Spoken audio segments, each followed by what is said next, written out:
Hi,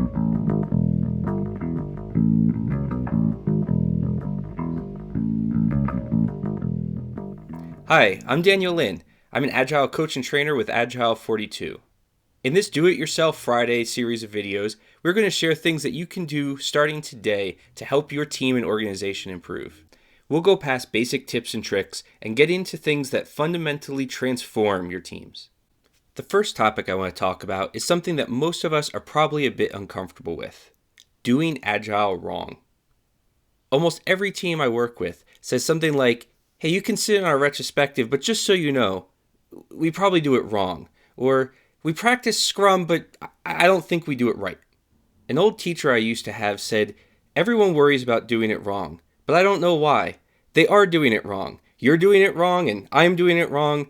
We're all doing it wrong at least a little bit, so stop worrying about doing it wrong. Just worry about how you're going to do it better the next time."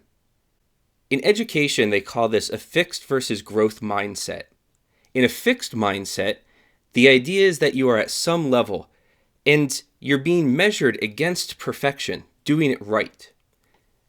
In the growth mindset, on the other hand, we view perfection sort of like a beacon. It gives us a direction. That's the way we need to go.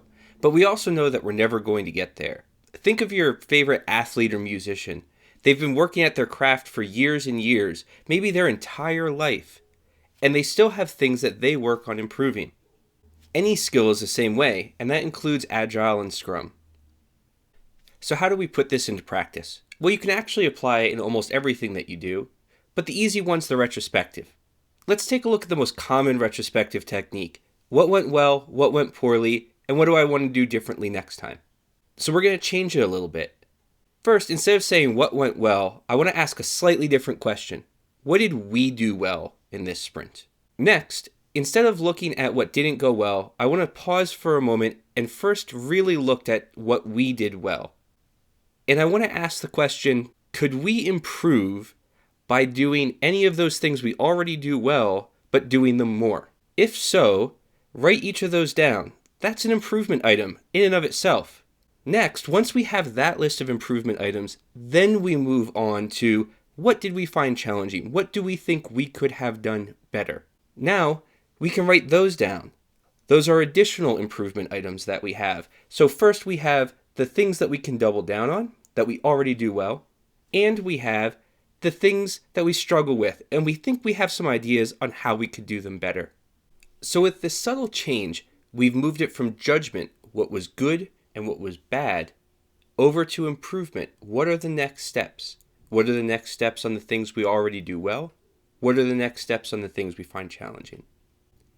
This transitions us into a growth mindset. But it doesn't stop with the retrospective. Think about your daily Scrum. Not did you get it done? Are we going to meet our sprint goal?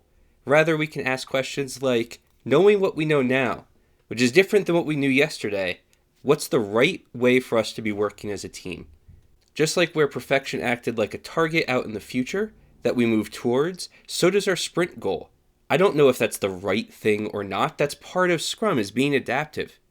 But it gives me a direction to point at and then have a conversation about. My review's the same way. Not, is this good?